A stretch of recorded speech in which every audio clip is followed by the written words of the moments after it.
缅甸军政府证实，计划将在今年12月到明年1月之间举行全国大选，宣称这是迈向和平与稳定的重要一步。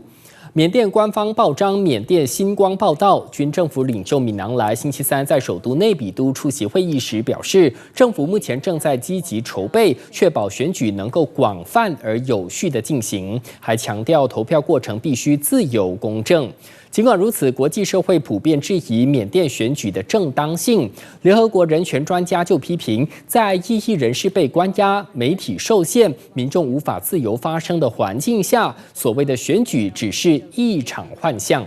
缅甸自2021年爆发政变以来，深陷内战。反军政府势力控制了大片地区，而军政府在去年的官方人口普查当中承认，有将近1900万人因为安全问题无法纳入统计。